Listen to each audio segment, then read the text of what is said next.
আসসালামু আলাইকুম রহমতুল্লাহি বারাকাতুহু।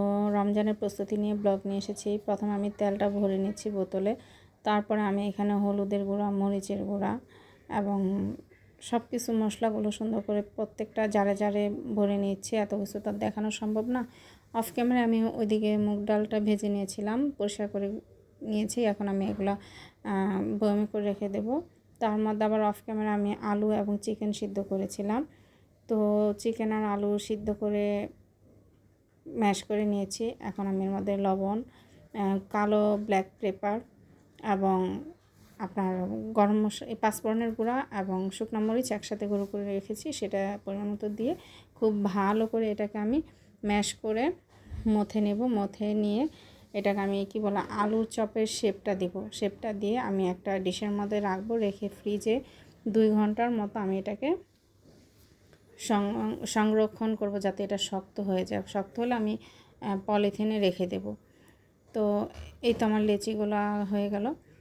তো এখন আমি সংরক্ষণ করার জন্য ফ্রিজে 2 ঘন্টা রেখে দেব।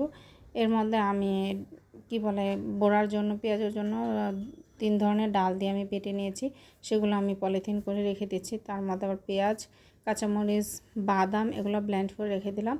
তো এই যে এখন আমি ফ্রিজে কী রেখেছি, আলুর চপের আলু, ডাল বাটা, তারপরে আমি রেখেছি বাদাম বাটা, পেঁয়াজ, কাঁচামরিচ বাটা এবং ওদিক দিয়ে আমি বুট সিদ্ধ করে রেখেছিলাম। তো সিদ্ধ করে রেখে এগুলো আমি ফ্রিজে রেখে দিছি, যাতে রমজানের মধ্যে আমার কষ্ট কম হয়।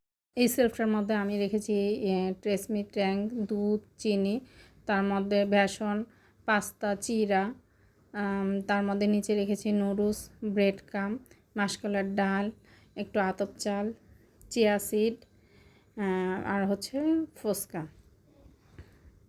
এগুলো সব আমি এই সেলফটার মধ্যে গুছিয়ে রেখেছি। তো তার পাশেই আমার মশলার হোল্ডার।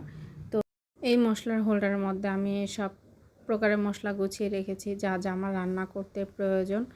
তো রমজানের মধ্যে সব কিছু হাতের সামনে যেন থাকে, সময় কম, দিনের বেলা সুযোগ কম, এর জন্য যেন কাজ করতে সময় সব কিছু হাতের সামনে পাই, এর জন্য আমি সব কিছু গুছিয়ে রেখেছি।